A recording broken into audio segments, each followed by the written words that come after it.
I should have known something was wrong the moment my sister Diana opened the door with that smile, the one that never reaches her eyes.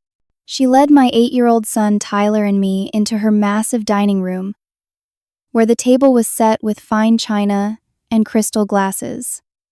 Her 3 children were already seated, giggling with excitement. Then Diana slid a glass of tap water in front of Tyler, while her kids received enormous lobster platters with drawn butter. "We don't feed extras," she announced.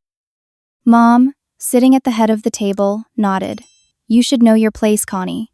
I smiled tightly and said, "Noted." The doorbell rang. Diana brightened. "Oh, that must be the chef."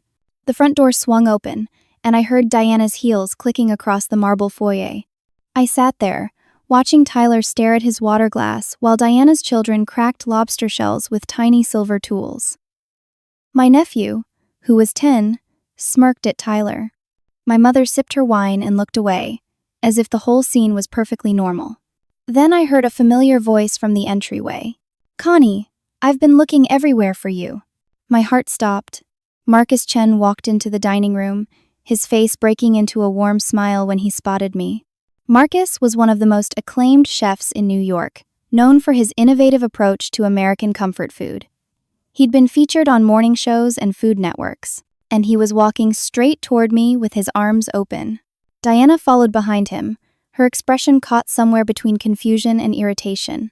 "Your restaurant consultant called me," Marcus said, embracing me warmly. "We need to finalize the menu for your grand opening next month. I've been trying to reach you all day." The silence in that dining room was deafening. Even the children stopped eating.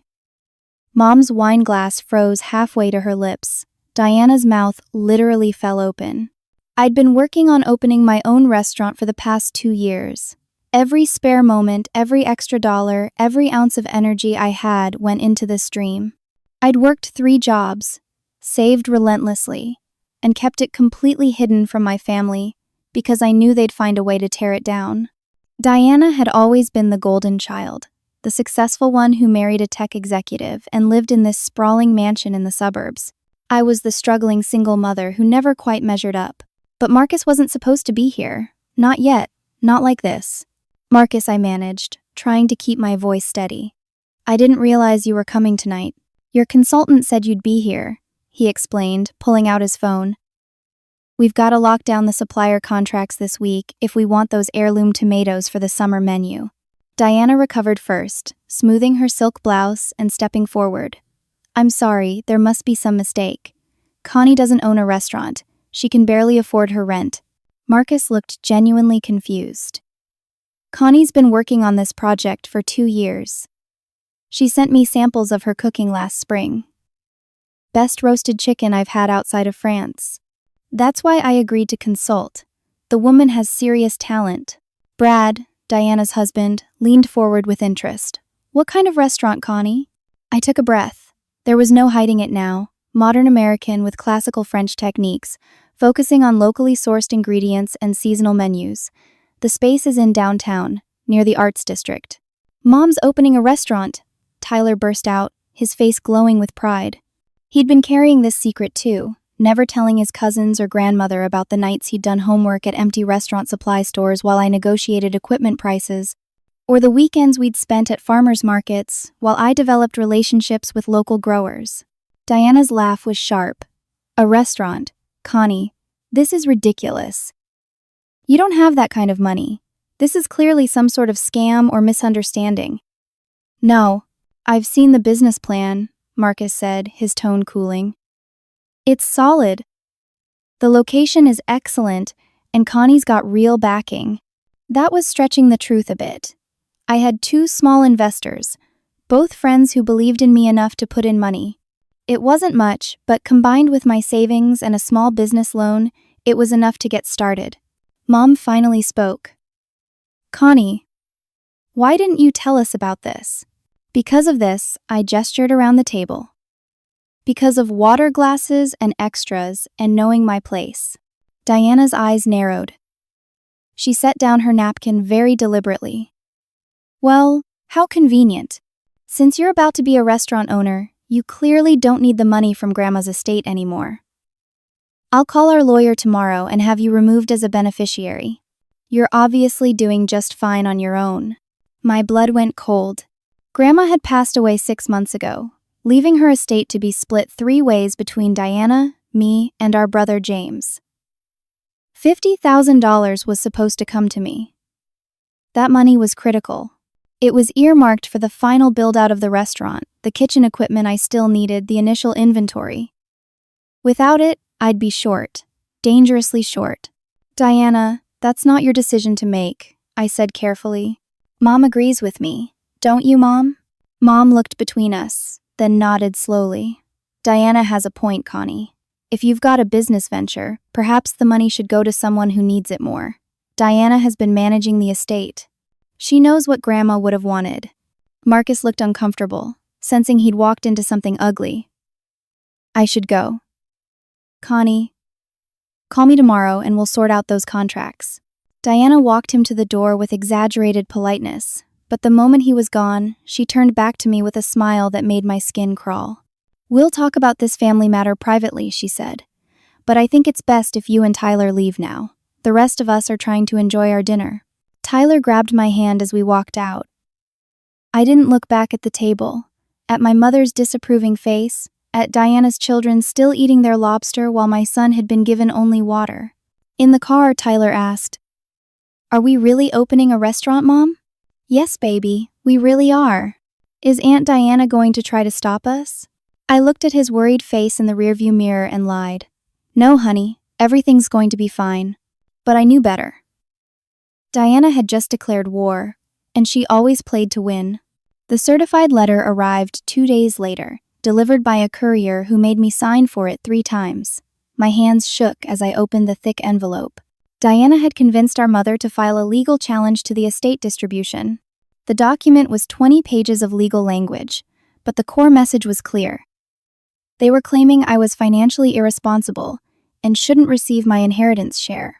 Mom had signed an affidavit listing every time I'd asked for money over the years: $20 for Tyler's field trip, $50 when my car broke down and I needed it for work, $75 for Tyler's winter coat when he'd outgrown his old one. Every desperate moment, cataloged and weaponized. I called the estate lawyer, a man named Gregory Martinez, who'd handled Grandma's affairs. His voice was sympathetic but firm. "Mrs. Wallace, estate challenges are complicated. Your sister has hired Berkshire and Stone. They're one of the most expensive firms in the state. Can she actually do this? Can she just take my inheritance? She can challenge the distribution. Yes, the court will review the evidence and make a determination. But I have to be honest with you, these cases are expensive to fight. Legal fees could run $15,000 or more. And there's no guarantee you'd win." $15,000. I had about $3,000 in my checking account and another $2,000 in savings that was supposed to go toward restaurant permits next week. "How long would this take?" I asked. "Months, maybe longer if it goes to trial. The restaurant opens in 6 weeks." "I understand. But Mrs. Wallace, if you're planning to proceed with your business, you should know that your sister's legal challenge could affect your financing. Banks and investors don't like uncertainty." He was right. I called my 2 investors that afternoon. Gary Chen, who'd put in $15,000, was understanding but nervous. "Connie, I believe in you, but a family legal battle? That's a red flag. I need to think about this." Sarah Ramirez, my other investor, was more direct. "I'm sorry, Connie. I can't be part of this. My husband is already nervous about the investment. If your own family doesn't trust you with money, that's a problem." She pulled out. $20,000, gone just like that. The contractor called that evening. His name was Tom, and he'd been patient with me through months of planning and budget adjustments. "Connie, I heard about your investor pulling out. I've got crews scheduled, materials ordered. If you can't pay, I need to know now. Tom, please. Give me a week. I'll figure this out. The lease requires you to open by September 1st. That's 6 weeks away. If I don't start the kitchen build-out now, we won't make it, and I've got other jobs waiting. I'm sorry, but I need a payment by Friday or I'm moving on." Friday. 4 days away. I needed at least $10,000 just to keep him working. Tyler was at his friend's house, giving me space to fall apart in private. I sat on our apartment floor, surrounded by papers, bills, and dreams that were crumbling. The apartment was small, just 2 bedrooms in an older building, but it was ours. The walls were covered with Tyler's artwork and my recipe cards. It smelled like the lemon cleaning spray I used because it was cheap and effective. I'd already maxed out 2 credit cards getting this far. The restaurant space was leased but empty. I'd spent my entire life savings on the deposit and first 3 months' rent. $30,000, locked into a space that would sit empty if I couldn't finish the build-out. My phone buzzed. An email from Diana. Still think you're too good for a glass of water? Maybe you should have known your place. This is only the beginning. I read it 3 times, feeling something hard and cold settle in my chest. This wasn't just about the inheritance. Diana wanted to destroy me completely. The next morning, I went to the courthouse to review the estate challenge documents. That's when I saw it. Diana had filed additional paperwork, claiming that as the executor of the estate, she had fiduciary responsibility to protect the assets from irresponsible family members. She'd attached documentation showing my debts, my modest income from the 3 jobs I'd been working, and a statement from Mom declaring that I'd never been good with money. But there was something else in the file, a supplementary claim stating that Diana would be willing to manage Connie's inheritance in a trust for Tyler's benefit if I agreed to give up direct control. She didn't just want to take my money. She wanted me to admit I was incompetent to manage it. I called Marcus from the courthouse steps. He answered on the 3rd ring, his voice warm and concerned. Connie, how are you holding up? I'm losing everything, Marcus. One investor pulled out. The contractor's about to walk. Diana's trying to take my inheritance. I don't know what to do. There was a long pause. What can I do to help? Nothing. This isn't your problem. I just needed to hear a friendly voice. Listen to me, Marcus said firmly. I've been in this industry 20 years. I've seen a lot of talented people fail, not because they lacked skill, but because they lacked support. You've got the talent, Connie. Don't give up yet. But talent didn't pay contractors or lawyers. That night, Tyler found me crying at the kitchen table after he came home. He was only 8 years old, but he understood more than I wanted him to. He climbed into my lap, even though he was getting too big for it, and hugged me tight. Are we going to be okay, Mom? I held him and lied again. Yes, baby, we're going to be fine. But I didn't know if that was true anymore. 10 days later, the health inspector showed up at my restaurant space. I was there meeting with Tom, trying to negotiate a payment plan, when a woman in a county jacket walked in with a clipboard. Health and safety inspection, she announced. Already? I haven't even opened yet. The kitchen isn't finished. She looked at her paperwork. We received a complaint about improper storage and permit violations.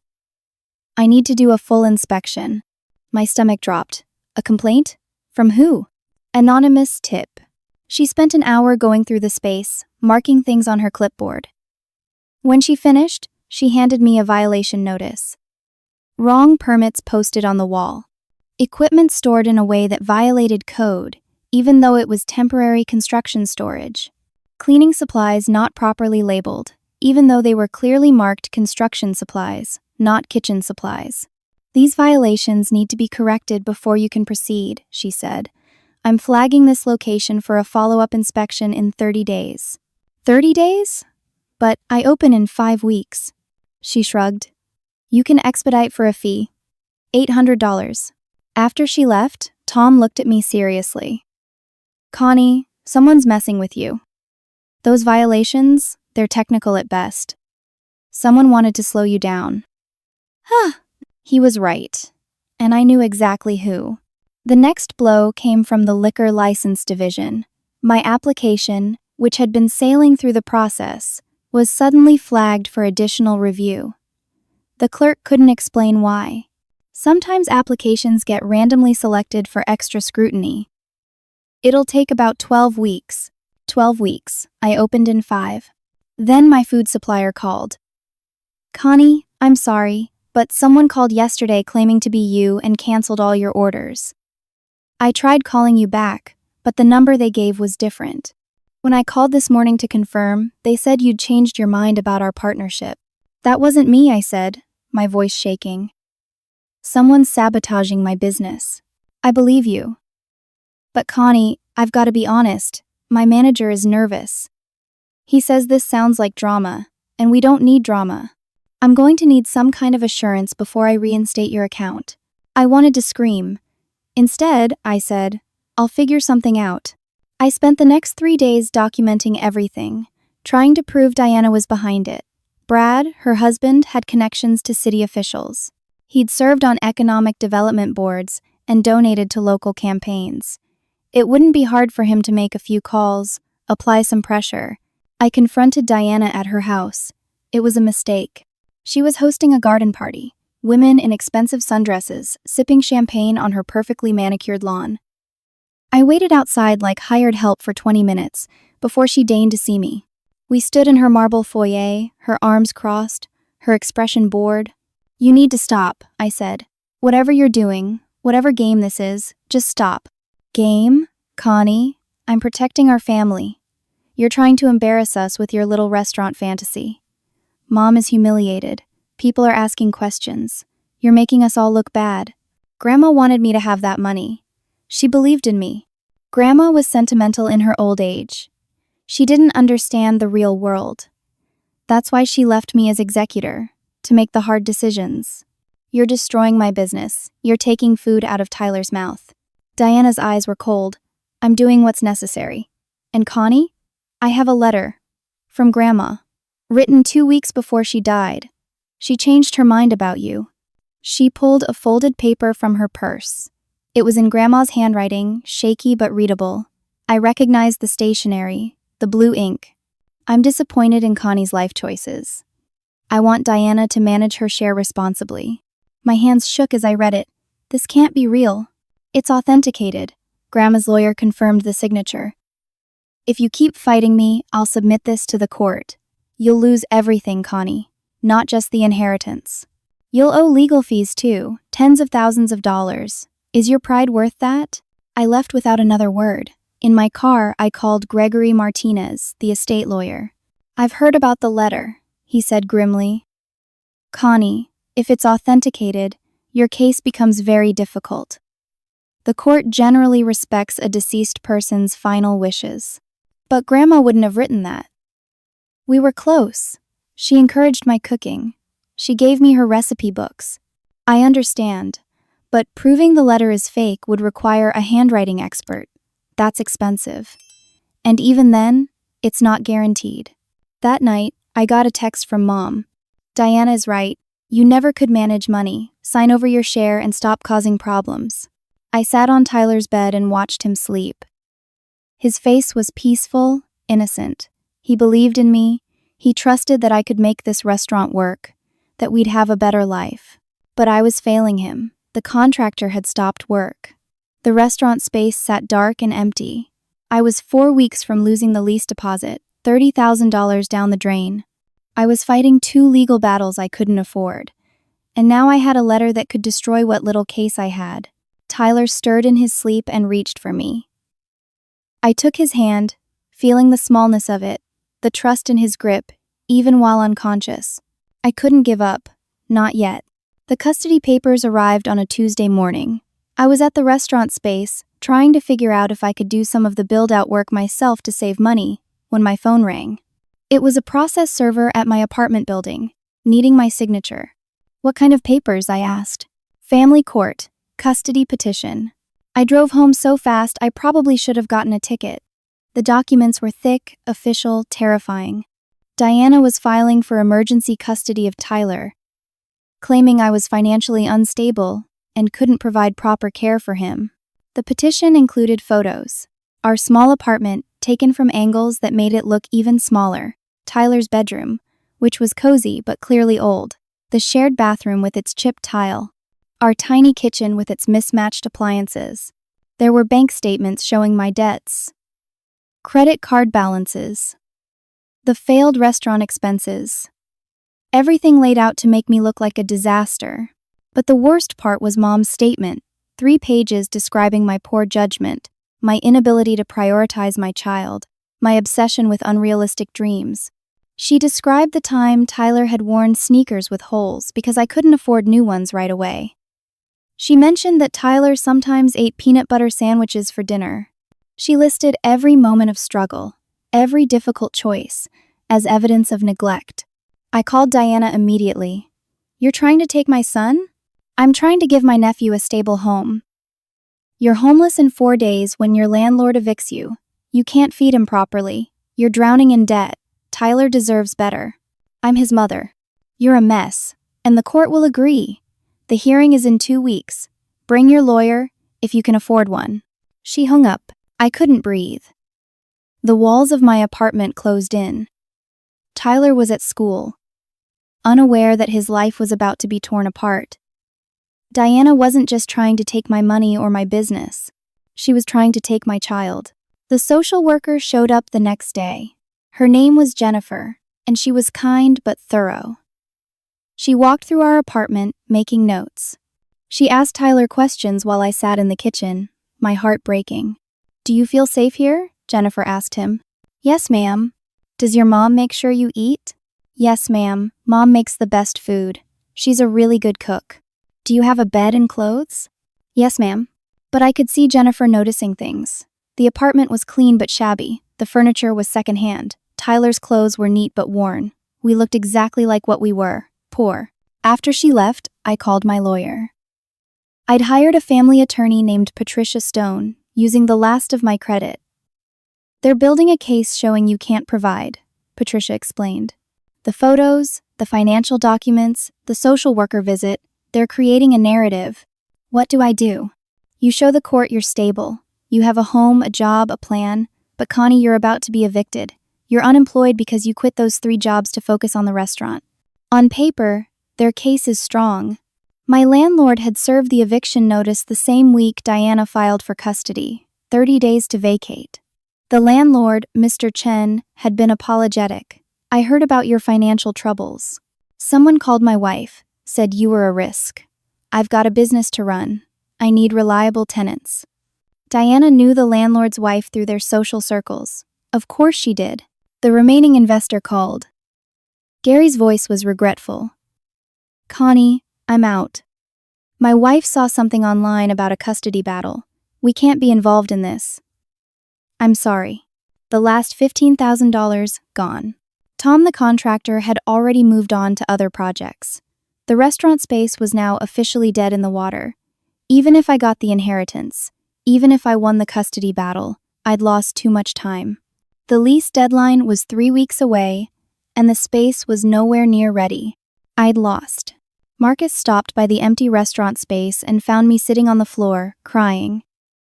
I'd held it together for days, but seeing him, his kind face full of concern, broke something in me.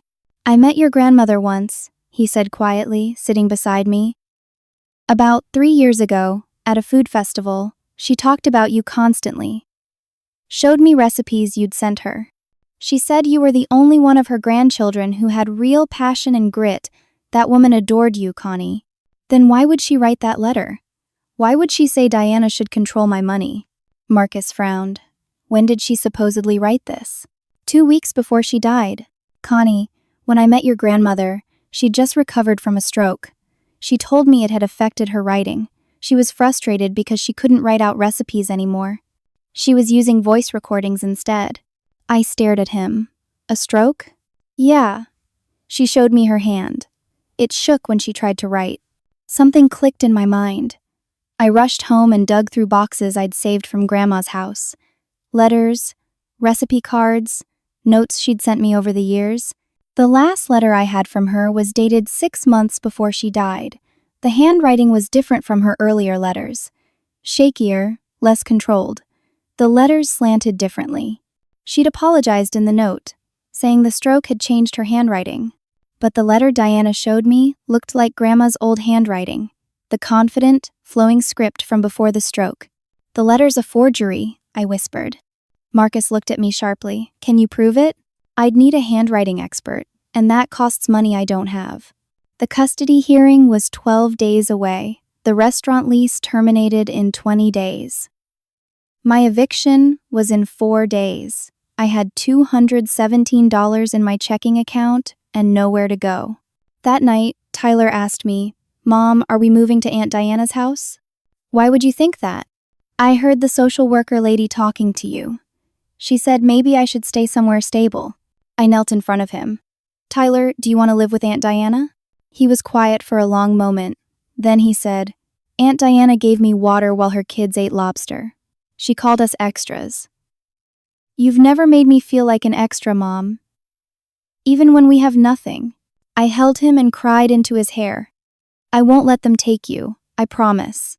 But I didn't know how to keep that promise. My brother James called that night. For one hopeful moment, I thought he was finally going to help. Instead, he said, "Diana offered to forgive my debt to her if I testify at your hearing. She lent me $40,000 last year when my business was failing. Connie, I can't lose my house. My kids need stability too. I'm sorry. Everyone was abandoning me. My family had chosen Diana's money over me." I drafted a letter that night, agreeing to give up my inheritance and drop the custody fight. Maybe Tyler would be better off. Maybe I was being selfish, chasing dreams while my son ate peanut butter sandwiches. But then I looked at the recipe cards from Grandma, dozens of them, each with a little note. "Connie, you have the gift. Connie, this is your calling. Connie, don't let anyone tell you you can't." Grandma had believed in me. I tore up the letter. We were officially homeless on Thursday. My friend Angela let Tyler and me sleep on her couch, but I could tell her husband wasn't happy about it. They had 2 small kids of their own and not much space. The custody hearing was in 5 days. I met with Patricia, my lawyer, in a coffee shop because I couldn't afford her office visit fee. "Your case looks weak," she said bluntly. "You're homeless. You're unemployed. Your family is testifying against you. Diana can offer Tyler a mansion, private school, every advantage. What can you offer?" "Love, stability. I'm his mother." "Love doesn't pay for food or housing. I'm sorry, Connie, but unless something changes dramatically, the judge might rule in Diana's favor. At minimum, she'll order supervised visits and a review in 6 months. My hands shook as I stirred my coffee. I'd ordered the smallest size, the only thing I could afford. That night, Diana's lawyer sent over the witness list for the hearing. Mom, James, Brad, even the landlord who'd evicted me. They were building a wall of testimony proving I was unfit. Angela's husband, Mike, pulled me aside Friday morning. "Connie, I'm sorry, but Diana's lawyer sent me a letter. Some legal threat about harboring you or interfering with the custody case. It's ridiculous, but Angela's scared. We can't be involved. You've got to find somewhere else to stay." So on Friday night, Tyler and I slept in my car in a grocery store parking lot. I'd parked under a light so we'd feel safer. Tyler curled up in the back seat with his pillow and blanket, and I sat in the driver's seat, staring at nothing. Tyler fell asleep quickly. Kids are resilient that way. But I sat awake, watching the occasional shopper load groceries into their cars, living their normal lives while mine fell apart. My phone buzzed at 3 in the morning, the handwriting expert. His name was Dr. Raymond Fisher, and Marcus had connected us. He'd agreed to look at the letter Diana had shown me, but I'd had no way to pay him. I'd sent him photos of Grandma's old letters and the suspicious new one anyway, hoping he'd take pity. "Miss Wallace, I've completed my preliminary analysis. I need to see the original letter, but based on these photographs, I'm confident this is a forgery." I sat up straight. "You're sure?" "The letter claims to be written 2 weeks before your grandmother's death, correct?" "Yes. But the paper stock wasn't manufactured until after her death." I checked the watermark against paper company records. This specific stock wasn't released until 3 months after she died. Oh my God. Additionally, the ink is wrong. Your grandmother used a specific type of fountain pen in her later years. This ink is from a standard ballpoint. And most tellingly, there are microscopic traces showing the signature was traced from another document. Someone held another paper over this one and traced her signature. Can you testify to this? Yes, but Miss Wallace, I need to see the original. Diana would have to produce it in court, and I need to warn you, Handwriting analysis isn't always accepted as definitive proof. It's strong evidence, but not guaranteed. It's more than I had before. Thank you, Dr. Fisher. I'll find a way to pay you. Marcus already took care of it. He said your grandmother was a remarkable woman and you deserved a fair shot. After we hung up, I cried again. But this time, they were tears of hope. I spent Saturday and Sunday gathering every piece of evidence I could find. Photos of Tyler and me together, smiling and happy. Report cards showing he was doing well in school, despite our struggles. Letters from his teachers praising him, medical records showing he'd had all his checkups and vaccinations. Anything that proved I was a good mother, even if I was a poor one. Reporter Amanda Sterling called Sunday evening.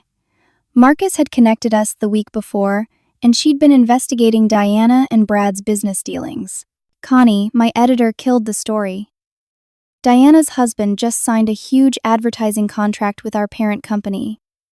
I can't publish anything critical about them. My hope deflated. So that's it? I didn't say that. I've got all my research. Documents showing Brad's suspicious city contracts. A pattern of Diana using money and influence to control people. Other people who've been hurt by them. I can't publish it in the paper, but I can testify. If your lawyer subpoenas me as a witness, I have to tell the truth under oath.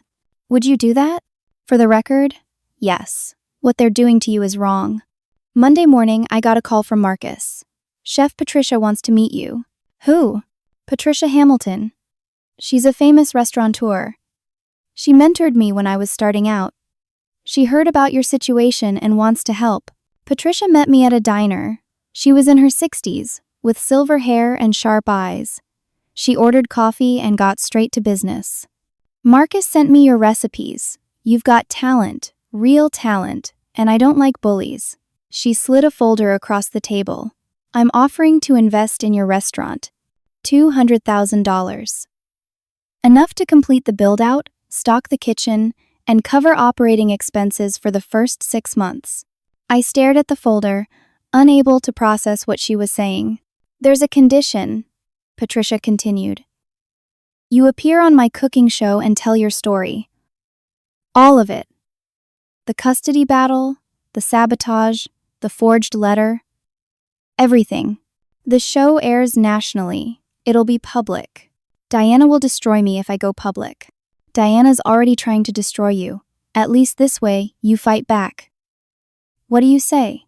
I thought about Tyler, sleeping in the back seat of my car, about Grandma's recipes and her belief in me, about every time Diana had made me feel small and worthless. Yes, I'll do it. We filmed the segment that afternoon at Patricia's studio kitchen. I told my story to the camera, holding up the forged letter, explaining the sabotage, showing the custody papers.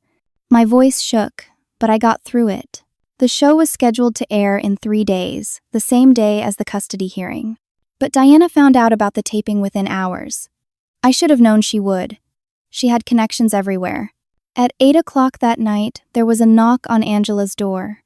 I was just picking up some of Tyler's things we'd left there. A social worker stood on the porch with a police officer. Miss Wallace, we have a court order for emergency removal. Tyler needs to come with us. What?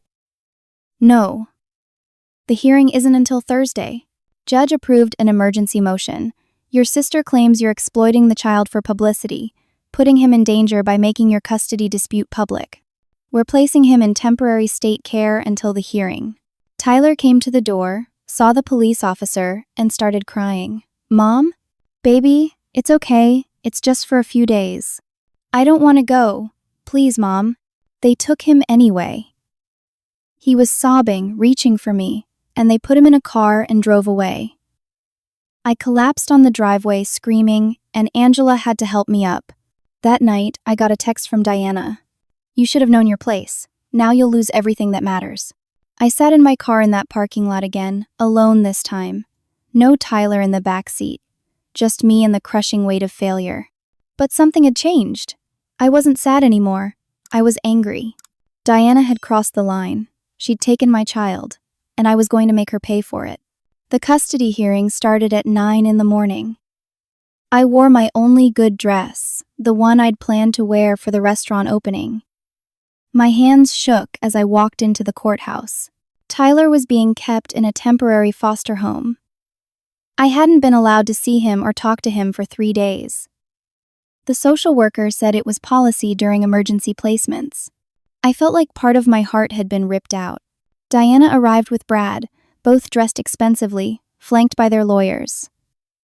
Mom came separately, avoiding my eyes. James sat in the back, looking miserable. The judge was a woman in her 50s named Judge Catherine Morris.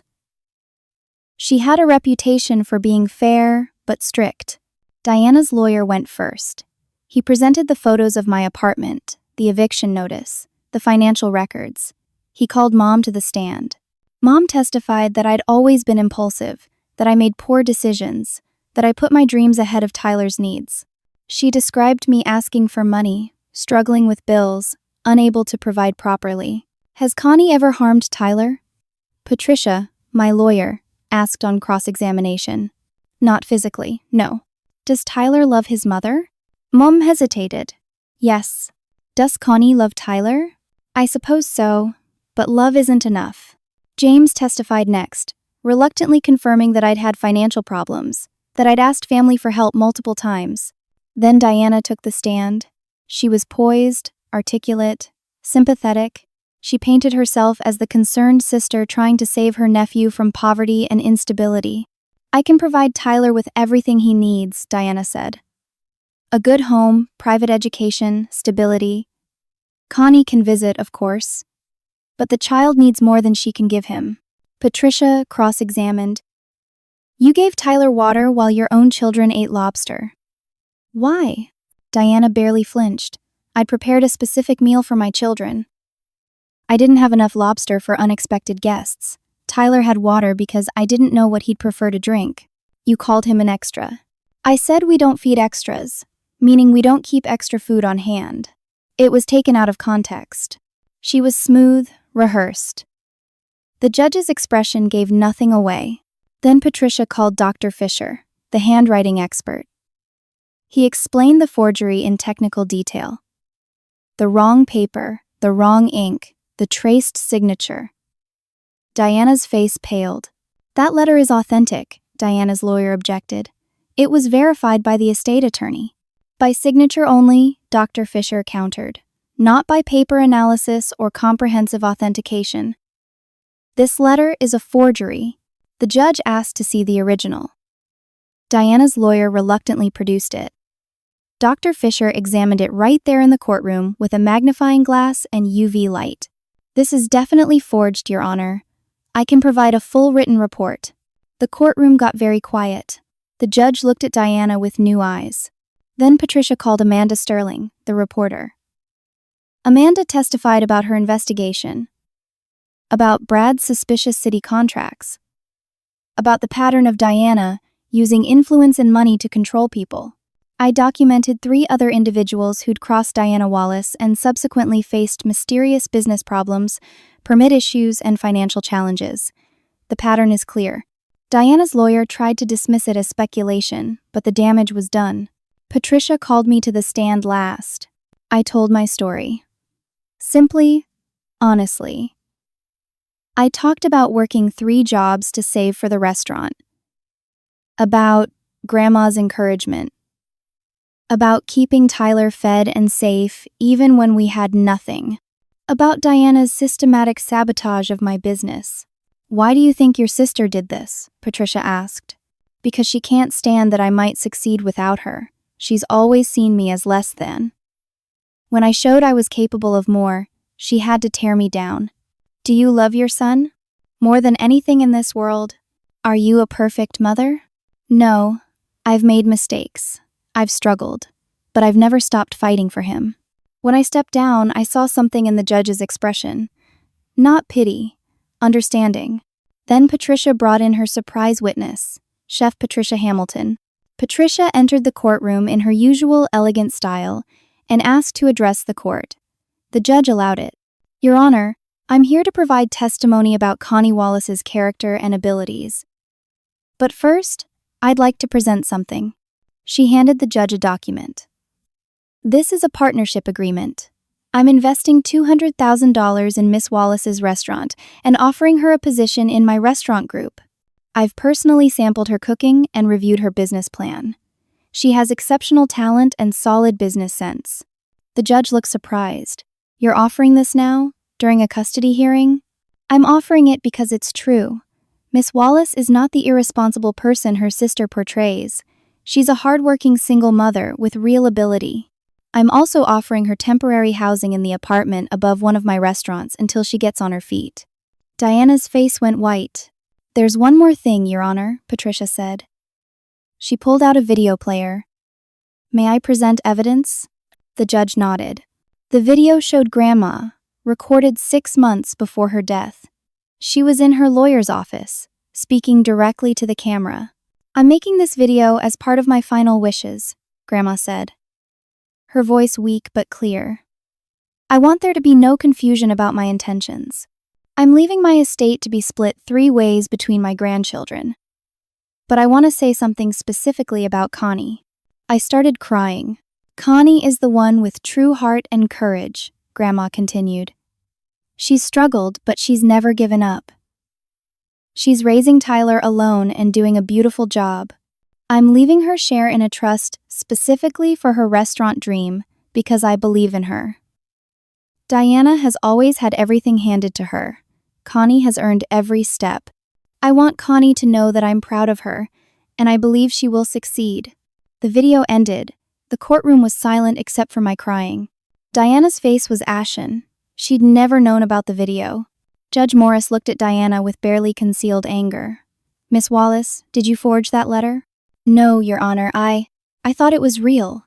Did you sabotage your sister's business? I was trying to protect my family. By stealing her inheritance? By taking her child? Diana had no answer. The judge made her ruling. Tyler is to be returned to his mother immediately. The emergency custody order is vacated. The inheritance challenge is dismissed with prejudice. I'm referring the forged letter to the district attorney for investigation into fraud.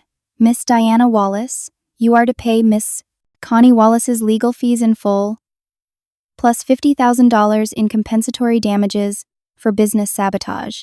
Diana stood up, shaking. Your Honor, this isn't fair. Fair? You forged a document, sabotaged your sister's livelihood, and tried to steal her child. You're lucky I'm not holding you in contempt. This court is adjourned. Tyler was brought in from the waiting room.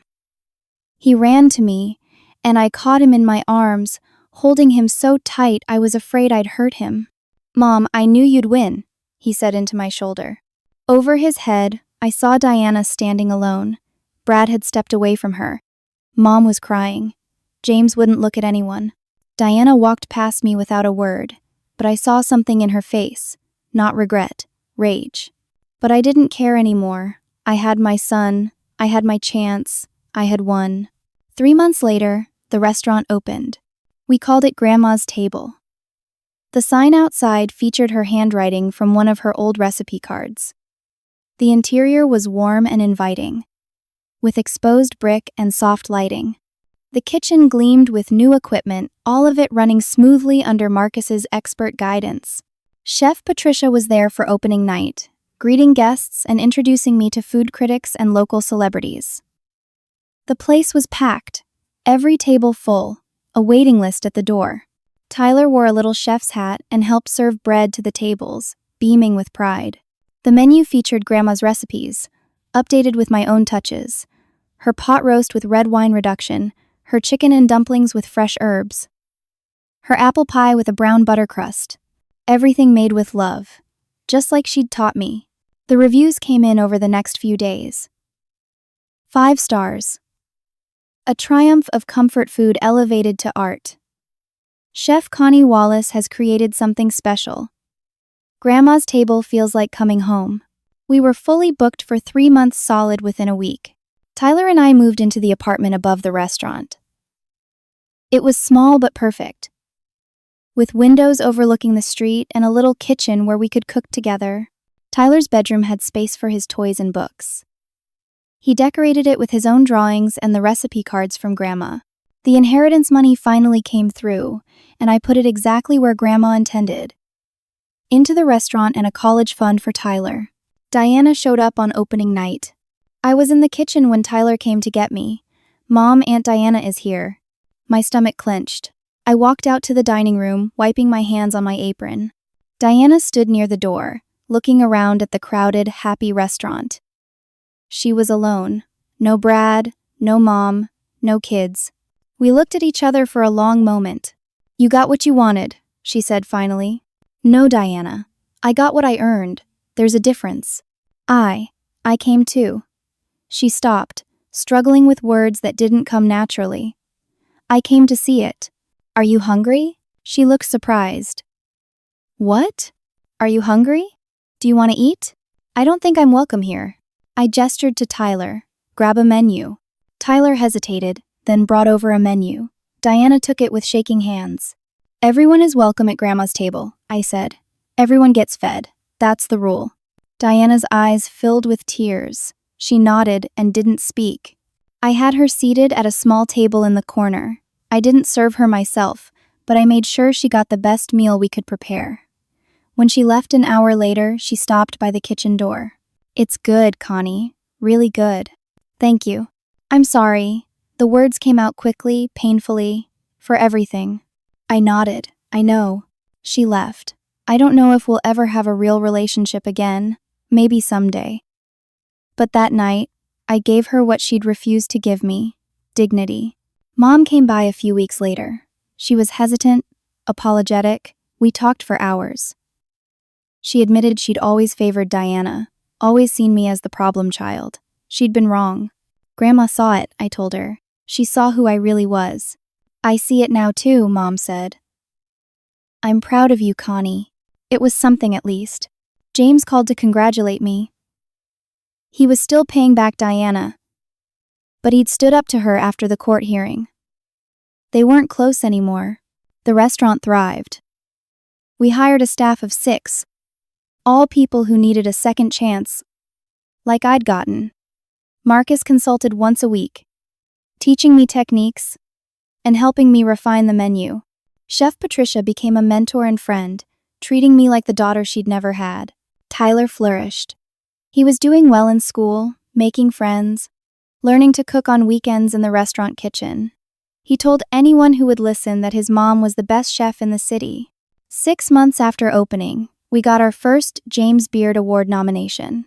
I stood on the stage in my best dress, holding Tyler's hand, and thanked Grandma for believing in me when no one else did. Life wasn't perfect. The restaurant business was hard. Long hours, constant pressure, never enough time. But Tyler and I were together. We were building something real, and we were happy. I thought about that night at Diana's table often. The glass of water, the words "you should know your place," the humiliation and rage. But I'd learned something important. My place wasn't where Diana put me. My place was where I put myself, and I'd built something beautiful in that place. Grandma's table became more than just a restaurant. It became a symbol. People came and told me their stories of struggle, of family rejection, of fighting to achieve their dreams. The restaurant became a gathering place for people who'd been told they weren't good enough and had proved everyone wrong. We started a scholarship fund for single parents trying to start their own businesses. We hosted cooking classes for kids from low-income families. We partnered with local food banks to provide meals for those in need. Everything Grandma believed about food and family and love, we poured into that place. 1 year after opening, on the anniversary, I stood in the dining room after closing. Tyler was asleep upstairs. The kitchen was clean. The tables were set for tomorrow. I pulled out one of Grandma's old recipe cards, the one for her famous pot roast. On the back, she'd written, "Connie, cooking is love made visible. Feed people with your whole heart." I was doing that now, every single day. And I'd never felt more proud, more whole, or more certain that I was exactly where I belonged. My sister had tried to teach me my place. Instead, I'd learned that the only person who gets to define your place is you. And my place was right here, feeding people, building dreams, and showing Tyler that anything is possible if you refuse to give up. So here's my question for you. Have you ever been told to know your place by someone who underestimated you? Did you prove them wrong, or are you still fighting? I'd love to hear your story in the comments below. And if this story touched your heart, please hit that like button and subscribe to hear more stories of people who refuse to accept the limits others tried to place on them. Share this with someone who needs to hear that their dreams matter, no matter what anyone else says. Thank you for listening to my story. I hope it reminds you that you're stronger than you know, braver than you believe, and capable of more than anyone else's limited vision can see. Keep fighting for your dreams. They're worth it. You're worth it. And remember, everyone deserves a seat at the table.